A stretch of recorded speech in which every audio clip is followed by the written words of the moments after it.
back to DJ's Darkside. We're going to read again from Deadly Traits. This one is called The Replacement, and it is by Ian Fraser. 18-year-old Grant Vang shot around the corner on his 10-speed, hopped the curb, and then veered sharply to miss a group of university students clustered on the sidewalk. Frat boys. Dinkytown was famous for frat boys and Bob Dylan, and more recently the University of Minnesota student who'd been killed in a hazing. "Watch it, freak!" one of the cluster shouted. Without looking, Grant threw them the finger. He turned into a narrow alley, jumped off the bike, and ran beside it before stopping. A quick lock, and then he stepped into his uncle's shop. The old man spoke from a dark corner. "You're late." Grant waited for his eyes to adjust. The scent of unburned incense barely covered the sweet, sour stench of decay. "I've been busy." "Have you found somebody to take your place?" "I'm working on it." "You have to get a replacement. You don't have much time left." "Replacements aren't that easy to come by." His uncle made a clicking sound with his tongue. "You're too picky." "I can't use just anybody. One human is as good as another." "No." His uncle was always talking about children. No children. Grant would not use children. The bell above the door rang, announcing a customer. The university student, the one Grant had almost hit. He glanced at Grant, then strolled to a shelf in faint interest in the jars and candles. He picked up a carved wooden box. "What's this?" "A reanimation kit." The kid made a ho-ho-ho face. "To bring somebody back to life. People pay you for this crap?" "Looks like it's been opened, like it's been used." "Nothing here is new." "You sell old stuff? What kind of place is this?" "My uncle is a doctor." The kid snorted. "Whatever you say." Grant heard his uncle humming behind him. Even though Grant didn't turn around, he knew the old man's eyes would be closed, his hands folded on the top of his cane. The hum, the sign on the window. Sometimes it was "Lay, Lady, Lay," but he tended to go with Dylan's more obscure work. Occasionally he'd toss in a Springsteen number. "You tell him what's wrong, and he puts together ingredients that will cure you," Grant said. "He can cure anything. Got STDs? If you do, he can get rid of them." "Hey man, I'm clean." "He can also create a spell that will bring about your heart's desire." "Yeah, right." "Money, love, fame, a truckload of beer, whatever you want." Grant took the wooden box and replaced it on the shelf. Now that they stood face to face, the frat boy's eyes narrowed. "You look familiar. Have we met before?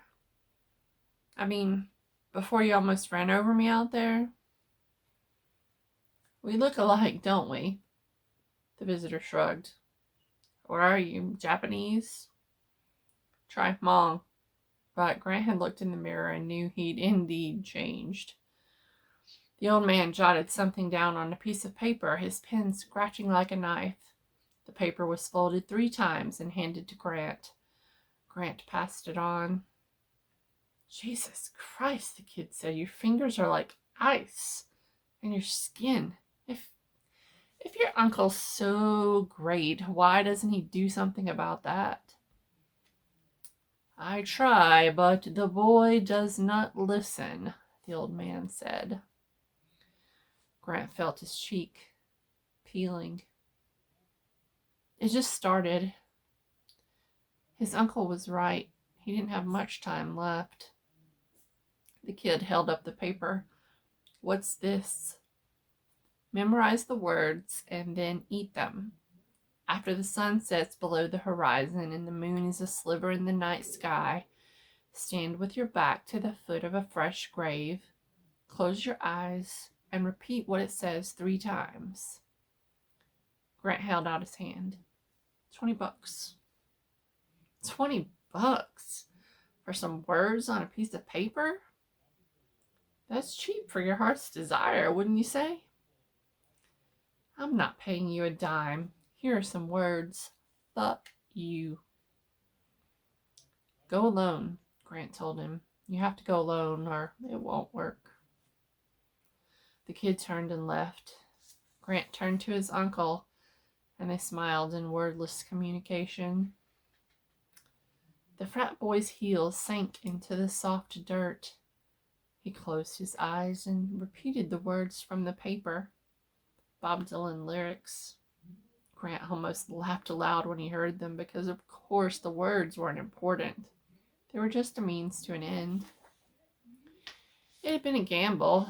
Grant hadn't been sure the kid would come, but he'd heard that killers often visited their victims' graves, and this was one of the few fresh burials in the area. Now he stepped out from behind a tree trunk, put his hand to the young man's chest, and shoved. The guy crashed through the grave blanket of woven fronds and funeral flowers to the open coffin below. Grant slammed the lid on the box and then began shoveling while the kid screamed and pounded. The dirt was soft, and it didn't take long. Soon Grant was patting the soil into a smooth mound. He ran his fingers across the headstone. Grant Devang. If anybody were to ask how it felt to be dead, he'd have to say pretty damn nasty.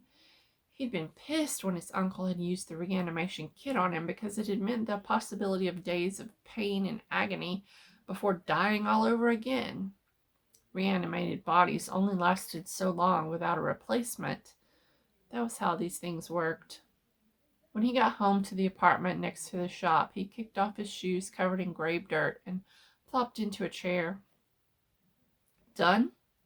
His uncle asked, offering him a bowl of popcorn. Done. Grant shook his head, queasy at the thought of testing his teeth and digestive system so soon. I don't know why you're so reluctant to use a child to fill your empty grave. A child would have brought you more time. No children. His uncle shrugged. It was something they would never agree on. Why does it matter? We're all reborn. He claimed to have lived 28 lives. Is it so wrong that I want you to fall in love, experience life, see the world beyond Dinkytown? Grant thought about the girl he might meet and the kids he might have. Settling in for the night, the old man picked up the remote control and turned on the news. A reporter stood near an iron gate, microphone in hand. A cell phone call from a grave led police to a local cemetery and a suspected prank, the woman said, but instead they arrived to discover the body of the university student allegedly involved in the hazing death of Grant Vang earlier this week. Odder still, Vang's body was no longer in the grave. What goes around comes around, the old man said with a mouthful of popcorn. His cell phone. Grant examined his hands. The skin was young and healthy again. He would live. For how long, nobody knew. A year? Maybe 10. There were no absolutes in reanimation. Never thought about his cell phone. It takes practice to get these things right. Next time you'll know. Practice. Grant hated to think of having to go through this again.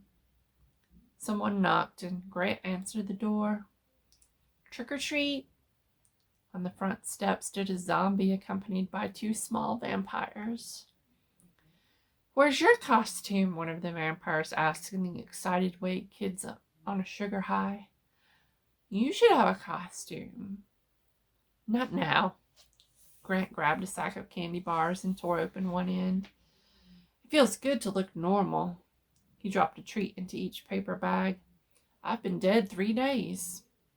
They screamed in delight and pretend horror. And then a twirl of tattered fabric and fake blood. They ran to the next porch light. I hope you enjoyed.